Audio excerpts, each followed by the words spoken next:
Hello and welcome to Mike's Garage. If you've already subscribed to our channel, thank you very much. If you haven't, please do. And when you do, be sure and tap on the notification bell so you'll be notified every time we put up a new video. Well, we've had a lot of fun lately, and no complaints there. Last thing, of course, was Hippie Killer Hoedown. I don't know that there's anything coming up real soon right now, but we will notify you if there's anything exciting about to happen. I had a little more excitement a couple days ago that I hadn't planned on. I was having a good time flying down the freeway, minding my own business, in 6th gear, going faster than I should have. And all of a sudden there was this sound that went pop, and then my bike got real loud. I thought maybe I was imagining things. Wishful thinking, I guess. And then all of a sudden it went pop and got louder yet. I thought, well, okay. So I thought about where I was. I wasn't too far from my buddy Rob Turner's place, Turner Customs. And I thought, well, if I don't know what it was, I'd probably be better off. And if I don't shut it off till I get to Rob's place, that'd probably be a good idea too. So I just stayed on it. Got over to Rob's place and pulled in the yard and looked around and waited for Rob to show up. And while I was looking the bike over, I realized that these beautiful custom pipes that were made at Turner Customs, Nathan at Turner's made them for me, and he did a beautiful job. But, you know, the bike is lowered, and once a bike is lowered from where it was supposed to be, you're going to have problems occasionally. So it appears as though I must have hit something with these pipes. I don't remember when. There are a lot of potholes and things now that are worse than we've ever had before. Boy, you ain't kidding. Yeah, and I hit a few. You hit one I saw. Made my teeth hurt. Well, okay. So I guess I got a little rambunctious or something. But anyway, what I did is I broke a bracket, which was no big deal, except that that one bracket is all there is, because the pipes, which is why I'm showing this video really. Oh, I'll show that as I put it on, Mike. But these STD heads are really nice with their 3-stud exhaust. And of course the flanges, you have to buy the flanges or make them, I guess, and weld them to the pipes, which they were. And I had taken several sets of junk pipes over to Turner's when we made these, and I laid them all on the floor, and I showed Nathan what I wanted, and he welded them all together. And he did exactly what I wanted, only better. I mean, his take on what I wanted was even better than I had envisioned. And he really did a neat job of it. And, you know, there are places where it's just black paint because they were just welded together and things like that. Well, the heads really hold the pipes really well, and then they come down and they're bolted together back here onto a bracket that bolts to the frame. And Nathan made that bracket, and I must have hit that bracket with something horrendous, because you could almost have picked this bike up by its pipes. I had a boss that used to say that. He'd say, if your pipes are made right, you should be able to pick the motorcycle up by its pipes. Okay, fine. You could just about do that with these. I remember in the old days we made a set of pipes, or he made a set of pipes for Phil Ross's bike. Phil Ross was the old boy that owned Supermax belt drives, and my boss made him a set of pipes back in about 1980, 81. And Phil used to stand on them to start the bike. He would actually stand on his pipes and kick it over. Anyway, so what we did was I took the pipes off, which was kind of neat. We put it up on the lift, and I took the pipes off right then at Turner's shop. And they had broken loose from both pipes. Oh, they're just a bunch of welding. So, but I did want to show, these pipes are such a great creation that I wanted to show them. I mean, really, they're off, and people have asked a lot of questions about them, and gee, they're just cool. So, oh, maybe you won't even think so, but I love them. And this is a bracket that Nathan made the first one and Rob made the second one. And both of them were great brackets. Let's see, as I recall, it goes down. I feel good about that. I know where it goes. Okay, the front one goes on first. I'm going to put it on and leave it loose, which is a good way to mount your pipes anyway. Leave everything loose until the end and then tighten everything carefully and try to be careful not to stress any one place. Or if you get them tight at one end and then you get them tight at the other end, sometimes you're really stressing things that way. So you really want to pay attention to things like that. Okay. It's really nice at home. I have my own little chair, and I can sit here and do this. Okay, now what I did do, because I didn't want to waste too much time, so I already put the gasket on here. You can see the gasket. And I get asked questions about this all the time. I get asked about torque cones in exhaust pipes.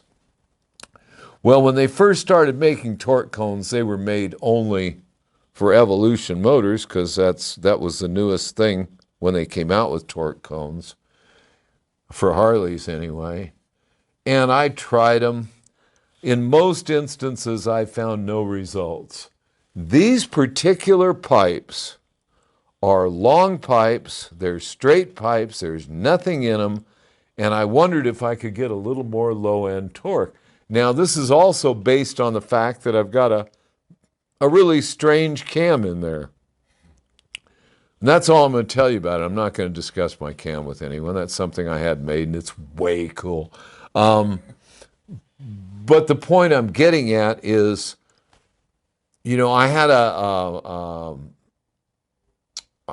one of our subscribers write in the other day, wrote into the comments section, and he said, hey, you guys are crazy when you talk about needing a little back pressure. Everybody knows the laws of physics are, if the more exhaust you can get out, the better off you are. Well, that's true, except at low end, low or mid-range, and a lot of pipes are designed for low and mid-range because that's really where we're running our motorcycles.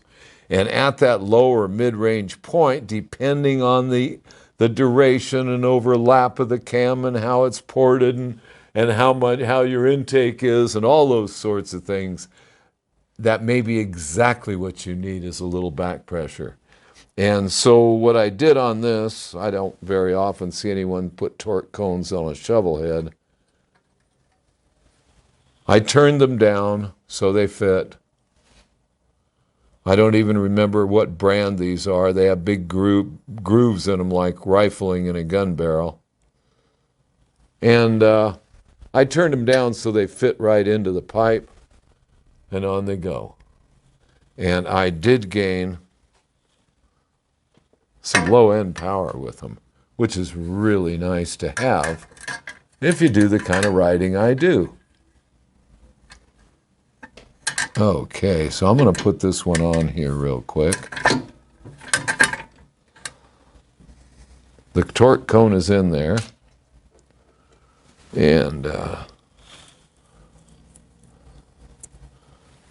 think Mike is showing it off right now. I might invest in a set of these. I don't know that they'll do you any good at all. I mean, that's what I'm saying. It's a real, you know, I went over to see a buddy of mine who is one of the brighter people I know. And God, he knows so much about engines, and he's just really, and I went to see him. And of course, you know, he's brilliant. His name is Mike. So I went over to see him, and I told him everything about it. And he went on and he started to explain everything. And he couldn't in this particular instance, and I couldn't either. And he says, it's an experiment.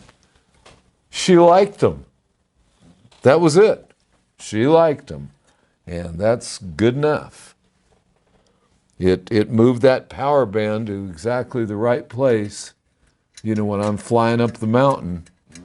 And I do most of it in fourth gear, which is not top gear. There's 6 gears in this thing. So it was, it's really nice. All right, so we have one pipe on, and you just can't beat that, except by putting the other one on. And I want to be sure that these are started well.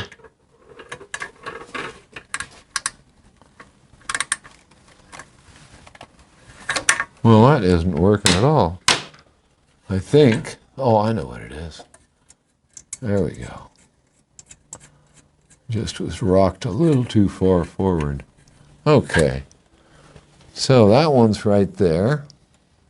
And we'll put the rear one on now.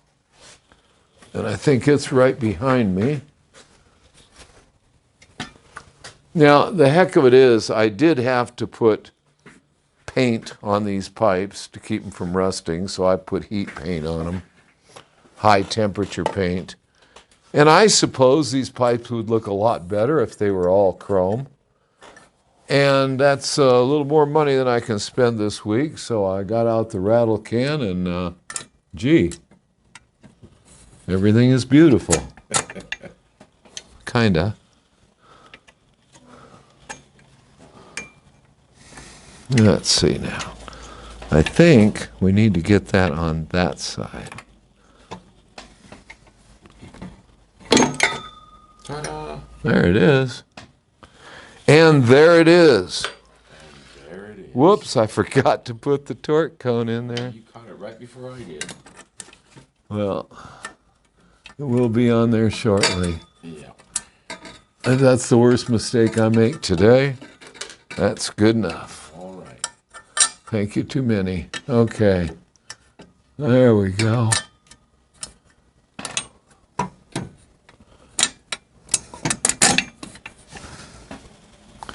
And Nope, other side. thank you very much. Okay. Now I'll get these on here. You also have to be careful of your oil lines by your pipes. Yeah.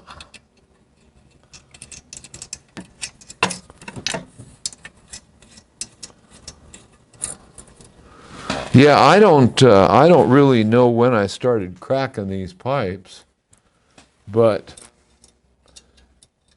I was thinking as I was riding it home from the hippie killer, it could have run a little bit better. And then I noticed that after they were all welded up, which means no leaks, no nothing in them again, that it was in fact running better when we went up the mountain on whatever day that was, Sunday. Sunday. Boy, that was a great ride. It's fun. The weather was beautiful, and Oh, the mountains were beautiful, and yeah. more fun than eating ice cream. And very few things are more fun than eating ice cream. Okay. All right, let me get this last one in here, and then I'll start to, well, this one's always hard to get my hand in here. Yeah.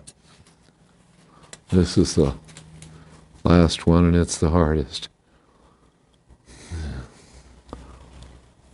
Well,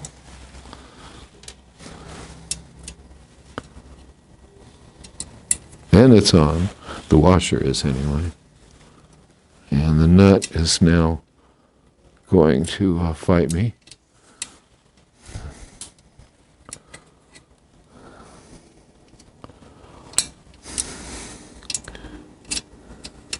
And I know somebody's going to ask me where to get some of these beautiful 12-point nuts. Yeah? Yeah, they're a beautiful nut with a built-in washer, and I mean, they're just a beautiful thing. I think they're called jet nuts. I think Junior gave them to me, and I don't remember where he got them. So I'm kind of out of luck there. They probably, I say probably, came from McMaster Carr, but I don't know. Okay, I can't see that very well. How about that? Yeah, that's much better.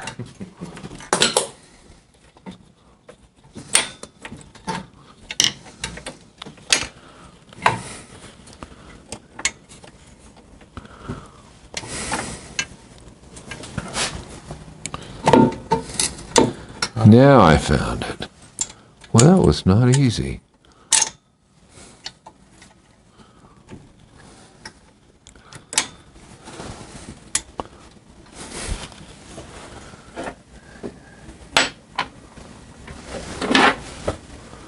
Is that a half? That's 9/16.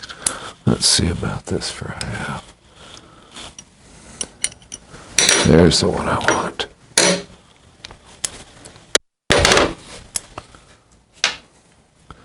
Okay.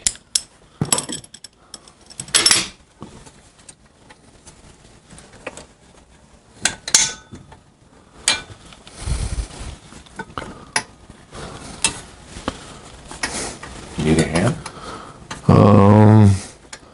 A third one might be nice. If I could find a tool. There's what I wanted.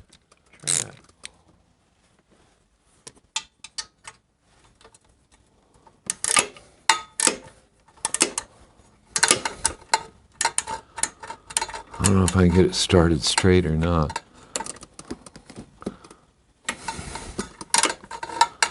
Let's see.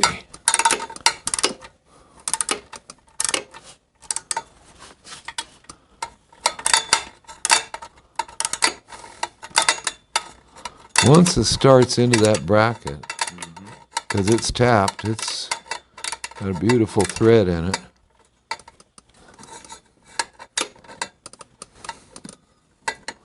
No, you're going to have to let it go. Okay. Thank you. Not there.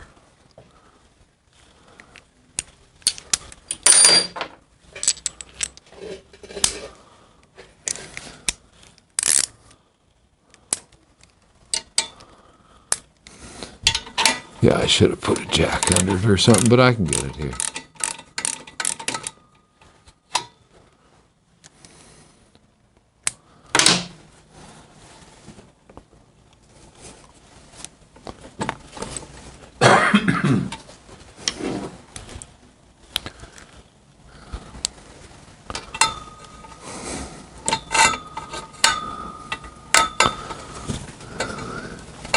Are we going to have a surprise at the end of the video? A surprise? Yep. Boy.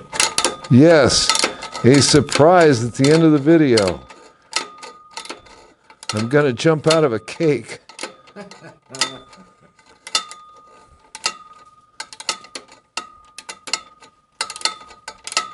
I do believe I got that started. No, I didn't. Oh, yeah, I saw it pulling together. Well, maybe it is and maybe it isn't.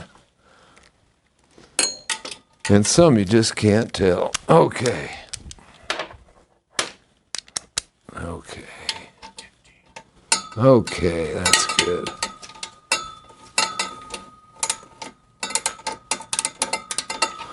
It's not working. 9/16. And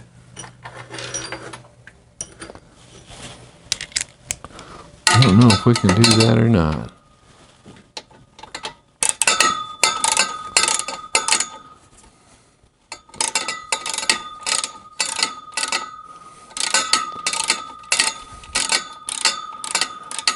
And it's home. Okay. All right, now.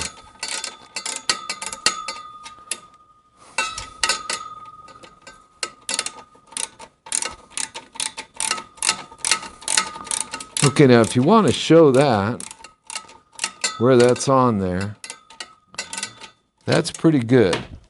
Now what we've got is we've got the 3 here, the 3 here, this bracket here, and you'll notice nothing is really tight yet.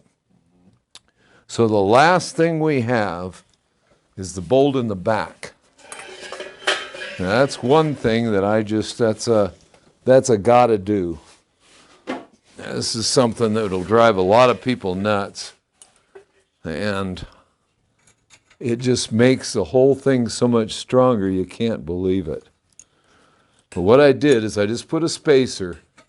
This spacer is just from a Harley exhaust clamp. That's all that is. And I'm putting it between the pipes where I have a hole drilled.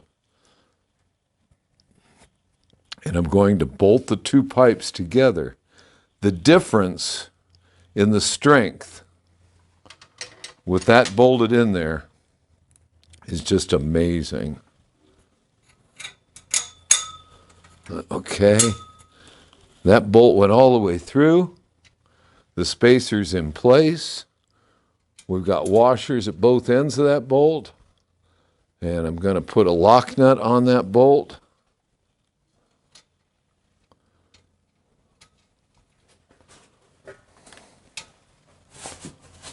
And it's just about started.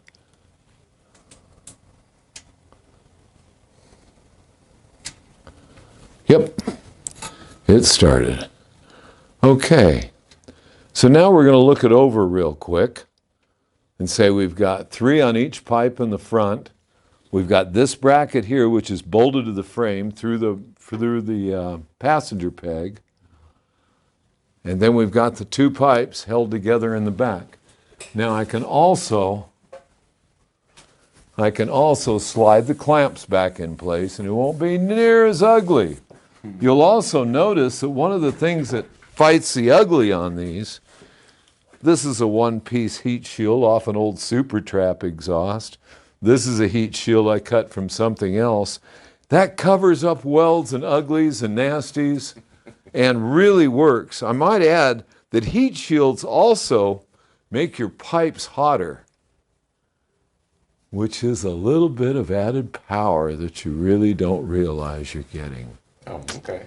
Yeah, because that's what you want, is the heat to be in the pipe and out through the pipe, not out through the sides of it. Okay, that's in theory. Whether it really helps or not, it sounds good. Okay, the next thing is, the last thing is I'm going to go over the whole thing and tighten it up, and you don't need to watch me do it. You've already seen it all go on there. It's beautiful. I'm happy. What I did want to say is, if you're interested in t-shirts, don't forget to go to our webpage. Just go to pacificmike.com. In the upper right-hand corner, it says T-shirt store. And if it isn't on there yet, it will be in the next few minutes or the next day or two. I think it is now. We have our new baseball caps. And there it is. It's all black with blue embroidery, and I'm really pleased with the way they came out. I like them a bunch. I have exactly 1. And anyway, they can be ordered on that. They're available, should be available now. And if they aren't, they will be in the next day or so. So, buy yourself a hat. Anyway, in the meantime, I'm going to finish up these pipes so that I can see you out on the road.